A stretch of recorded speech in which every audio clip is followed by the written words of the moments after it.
रामकृष्ण हरी मित्रांनो. तर आज खूप दिवसानंतर यूट्यूबचा हा व्लॉग बनवतोय. पाठीमागच्या खूप साऱ्या दिवसांपासून काही व्हिडिओज बनवले नाही, कारण डिवोर्सची प्रोसेस झाली. त्याच्यामध्ये खूप काही दिवस निघून गेले. त्यानंतर night shift, continuous night shift असल्यामुळे काही टाईमच मिळत नव्हता. त्याच्यामुळे काही व्हिडिओ बनवले नाही. पण आता इथून पुढे नक्कीच मी व्हिडिओ बनवेल आणि जे काही पाठीमागे माझ्या लाईफमध्ये घडलं ते नक्कीच तुमच्यासोबत शेअर करेल. मला यूट्यूबवरनं काही व्हिडिओ पण डिलीट करावे लागले, कारण डिवोर्स झाल्यानंतर जे लग्नाचे व्हिडिओज होते ते सर्व मी डिलीट केले. तर जे काही आहे पाठीमागचं, जे काही काय काय घडलं, कसं घडलं, हे नक्कीच तुमच्यासोबत मी शेअर करेल. त्याच्यासाठी चॅनलला नक्की सबस्क्राईब करून ठेवा. तर आईची इकडे पूजेची तयारी चालू आहे सकाळी सकाळी. आणि हे बघा गावाकडचं सकाळी सकाळी असलेलं वातावरण कसं असतं.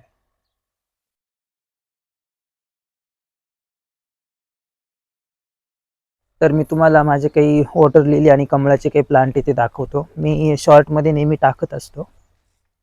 हे बघा, अजून फुल काय उमललं नाही, थोड्या वेळामध्ये उमलेल ते. यात माझ्याकडे व्हाईट कलर, येलो कलर आणि पिंक कलरचे फुलं आहेत. आणि आज आहे 14 फेब्रुवारी, म्हणजे व्हॅलेंटाईन डे. तर प्रत्येकजण आपल्या व्हॅलेंटाईन बरोबर हा डे सेलिब्रेट करतोय. आज मी माझ्या आईसोबत आहे. आता आई बोलली की खूप दिवसानंतर घरी आलाय, तर मग जे फराळाचे पदार्थ आहेत आपण ते बनवून घेऊयात. मग वेपर्स तर आमच्या आधीच बनवून झाले, कारण 8 दिवसापूर्वीच मी घरी आलोय. मग आईने 1 आठवड्यात जे काही बनवायचं ते सर्व बनवलंय. आता फक्त राहिले बटाट्याचे काटोळे. तर आज आम्ही ते बनवणार आहे.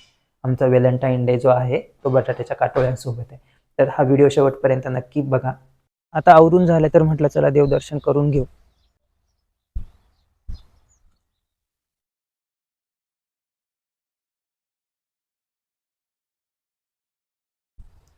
इकडं मंदिरामध्ये पण दत्तगुरू आहेत.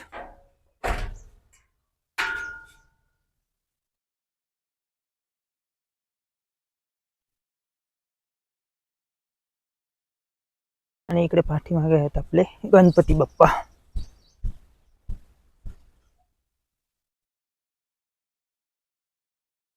इकडे बघा शेतात मस्त गहू केलाय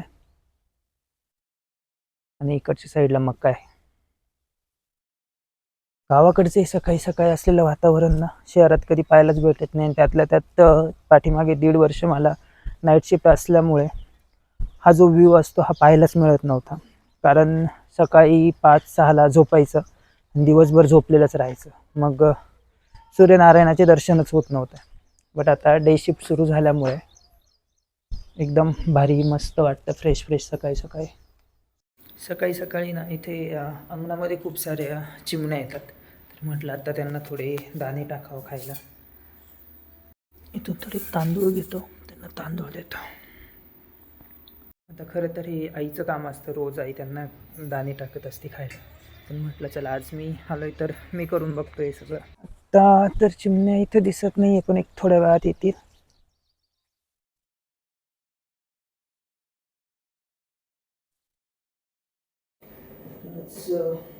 आईला म्हटलं मी चहा बनवतो, रोज रोज करत असते. आज थोडं आईला कामातून सुट्टी. फायनली चहा रेडी झाला. मस्तपैकी आता पिऊन घेतो, त्याच्यानंतर बाकीचे पुढची कामं. कारण फक्त आता आजचा एकच दिवस इथे राहिलं नाही. मला उद्या सकाळी किंवा उद्या दुपारी निघावं लागेल, कारण परवापासून पुन्हा ऑफिसला जायचं. 1 आठवडा वर्क फ्रॉम होम भेटलं होतं, तर त्यामुळे गावी येता आलं. आता नंतर परत गावी यायला कधी चान्स मिळेल काहीच माहीत नाही. असं दुसरीकडे जॉब करणं म्हणजे खूप अवघड आहे. खूप काही सॅक्रिफाईस करावं लागतं, फॅमिलीपासून दूर राहावं लागतं. आणि जॉब तर करावाच लागतो, कारण घरातली सगळी जबाबदारी आपल्या पाठीमागे असते. त्याच्यामुळे असं जेव्हा वेळ भेटेल तेव्हा पुन्हा गावाकडे यायचं, आईसोबत राहायचं. वेळ नसला की पुन्हा आपलं आपलं जायचं आणि आपलं काम बघायचं, सगळ्या गोष्टी. तर इकडे काही ना सुपारीचे झाडं लावलेले आहेत. सुपारीचे, जास्वंद वगैरे खूप सारे झाड आहेत, गुलाब. तर आता काय उन्हाळा सुरू होईल, यांना पाणी घालणं थोडंसं अवघड आहे, कारण इथे खाली त्यांना काय असे आळे केलेले नाही. असं वाटतं यांना एक दोन्ही साईडला 2 पार्ट जर केले आणि एकाच साईड एकदाच पाणी घातलं तर मग टेन्शन राहणार नाही सगळ्या झाडांना. कारण आई आता यात्रेला जाते 1 महिन्यासाठी, 2 धाम यात्रा. तर मग ती नसल्यानंतर इथे झाडांना पाणी घालायला कोणी नाही आहे. मग इथे एक जे काका आहेत त्यांना सांगितले पाणी घालायला, पण मग ते कसं आता त्यांना जर पाट करून दिले 2 तर मस्तपैकी एकदाच पाणी सोडून देतील, दोन्ही साईडला व्यवस्थित पाणी जाईल. तर मग चाललं आहे आज करूयात ते काम, कारण आजचं व्हॅलेंटाईन आईसोबत आणि झाडांसोबतच स्पेंड करायचं आहे. कारण ही निरागस झाडं असे आहेत ना की तुम्ही जेवढं प्रेम त्यांना द्याल ना तेवढं प्रेम तुम्हाला त्यांच्याकडनं भेटेल. आता माझं ते बाहेर खड्डे होईपर्यंत आईने हे रेडी करून ठेवलं होतं. आई बोलली आधी हे करून घेऊ नंतर झाडांकडे बघ. म्हटलं होतं ना आम्हाला दिवसातून 3 ते 4 वेळेस चहा लागतोच कंपल्सरी. आई बोलली आधी चहा ठेव, चहा पिऊन नंतर काटोळे करू. आता मस्त चहा बनवतो पुन्हा एकदा.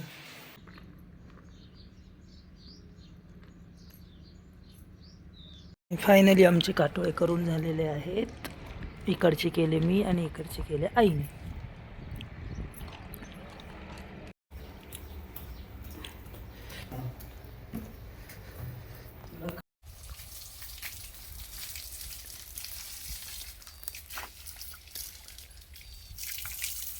जस्ट मंदिर धुवून झालं. आईला म्हटलं आता थोडा वेळ मी आराम करतो, कारण आज सुट्टीचा दिवस आहे, थोडा तरी आराम केला पाहिजे. उद्या दिवसभर ट्रॅव्हलिंगमध्येच जाणार आहे. मग काय आज आराम करून घेतो थोडा वेळ. मग झोपेतून उठल्यानंतर परत भरपूर सारे कामं आहेत. चला 4 वाजले, झोप झाली मस्तपैकी. आता चहा बनवावा लागेल. मस्त फ्रेश होतो आणि चहा बनवतो. आईचं पण काय चाललंय बघावं लागेल. काय पडलं राव, चार्जर.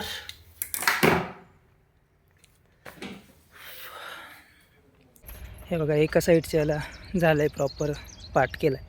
आता इकडे पाणी घालून देतो, त्यानंतर तिकडच्या साईडला करायचं. मी झोपेतून उठेपर्यंत आईने इकडे मंदिराच्या पुढे शेणाने मस्त सारून घेतलं आहे, कारण उद्या महाशिवरात्र आहे ना, तर त्याच्यासाठी. आईचं दिवसभर काही ना काही चालू असतं. अजिबात आराम करत नाही दिवसातून, थोडाही आराम करत नाही. रात्री झोपते तेवढंच फक्त, बाकी दिवसभर काही ना काही चालूच असतं.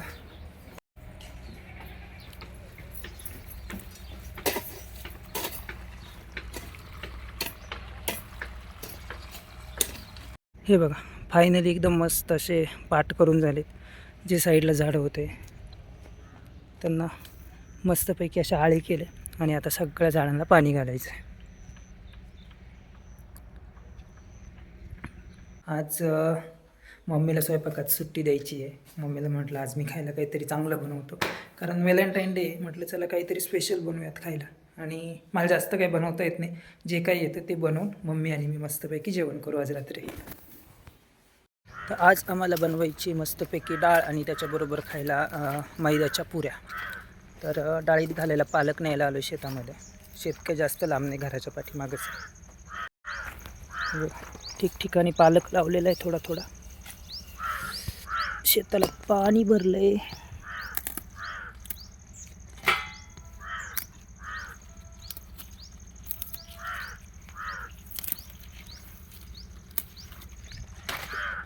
एवढा पालक घेतला आहे कारण दोघांसाठीच बनवायचं आहे, त्याच्यामुळे काही जास्त लागणार नाही. आईने कोथिंबीर पण आणली आणि कढीपत्ता राहिला आहे. मी कढीपत्ता घेऊन आलो. बरं आणजा. आई गेली कढीपत्ता आणायला. काही बटाट्याचे ते काटोळे करायचे बाकी आहेत, तर आईने यात बटाटे उकडत टाकलेत. आज संध्याकाळी सगळं रेडी करून ठेवायचं, कारण मला सकाळी लवकर निघावं लागेल. मग सकाळी ते बनवून आईला मदत करावी लागेल थोडी, आणि एकदा ते झालं की आवरून मी निघेल पुण्याला जायला. आता सुट्टी संपली, वर्क फ्रॉम होम संपलं.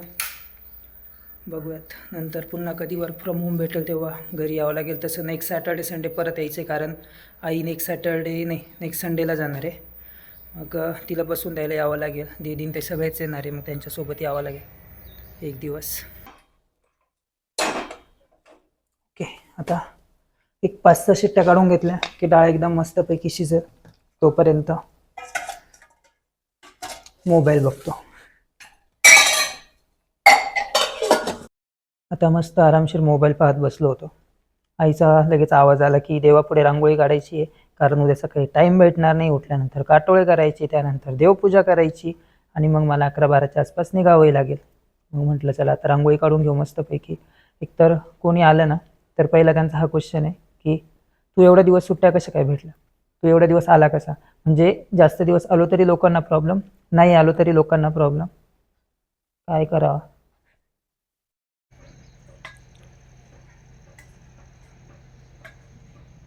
तर देवापाशी रांगोळी काढून झाली आहे. हे बघा, साधीच काढली एकदम, कारण खूप उशीर झाला आहे.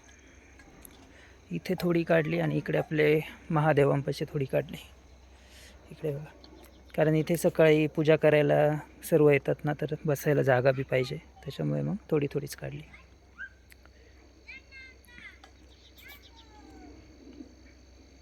आता हे बघा, कुकरच्या 5-6 शिट्ट्या काढून घेतल्यानंतर डाळ एकदम मस्त शिजली आहे.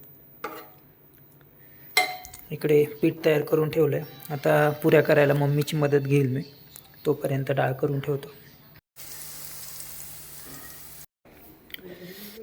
आणि फायनली आमची डाळ रेडी आहे. आता आईने जे बटाटे उकडत टाकले होते ते आम्हाला सोलायचे. बघा, मस्त उकडले असतील, जास्त झाले वाटतं. केव्हाचे उकडत आहे ना, काढ. जास्तच झाली पाहिजे ते.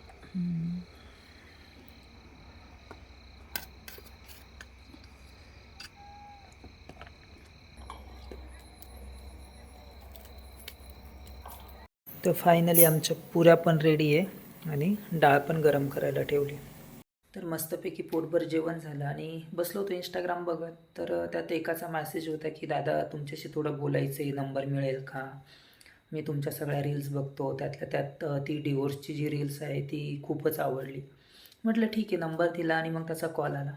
तर तो हेच बोलत होता की दादा मी पण सध्या ह्याच प्रोसेसमधनं जातो आहे, खूप सारा त्रास होतो आहे, डिप्रेशनमध्ये गेल्यासारखं वाटतं आहे, खूप सारे स्वतःलाच प्रश्न येतात की मीच का, माझ्यासोबत असं का घडतं आहे का, किंवा एक रिलेशन मी टिकू नाही शकलो. हे खूप खूप सारे असे क्वेश्चन येतात, नक्की चुकीचा मीच आहे की समोरची व्यक्ती आहे. तर तो मला विचारत होता की दादा तुम्ही यातून कसे बाहेर पडलात. तर मी एवढंच सांगेल, मी समजू शकतो हा सगळा त्रास, कारण मीही त्यातून गेलो आहे. पण मी फक्त एवढंच सांगेल की लग्न मोडलं म्हणजे आयुष्य संपत नसतं आहे, पुढे खूप सारं आयुष्य आहे. तुम्ही जी गोष्ट तुम्हाला आवडते त्या गोष्टीमध्ये वेळ द्या. जसं की मला फिरायला आवडतं. डिवोर्सनंतर मी खूप सारं फिरलो आहे, खूप प्रचंड, अजूनही फिरतो आहे. त्यातल्या त्यात माझी नाईट शिफ्ट असल्यामुळे मग रात्रभर काम करायचं, दिवसभर झोपायचं आणि सुट्टी असली की मस्त फिरायचं. हेच माझं रुटीन होतं आणि त्यामुळे मला त्यातून बाहेर पडणं खूप इझी झालं. तर मी तुम्हालाही तेच सांगतो. असे खूप सारे क्वेश्चन आहेत खूप जणांचे की दादा काय करायला पाहिजे वगैरे वगैरे. त्यावर मी नक्कीच व्हिडिओ बनवेल, ते व्हिडिओ पोस्टही करेल. त्यासाठी माझ्या इन्स्टा अकाउंटलाही फॉलो करा, मी तुम्हाला माझा ID देईलच. त्याचप्रमाणे जसंही मला वेळ मिळेल तसं मी यूट्यूबवर पण व्हिडिओ बनवेलच. तर मला एवढंच सांगायचं आहे की अजिबात टेन्शन घेऊ नका. लग्न मोडलं म्हणजे आयुष्य संपत नाही. एक नवीन आयुष्य सुरुवात करा, नवीन आयुष्याची. आणि ज्या गोष्टीमध्ये मन रमतं त्या गोष्टीमध्ये मन रमवा. म्हणजे जे बाकीचे चुकीचे विचार आहेत, ते बाकीच्या ज्या गोष्टी, त्या सगळ्या डोक्यातून जातील आणि एक नवीन आयुष्याची सुरुवात होईल. चला तर मग भेटू पुन्हा नवीन व्हिडिओमध्ये. तोपर्यंत बाय.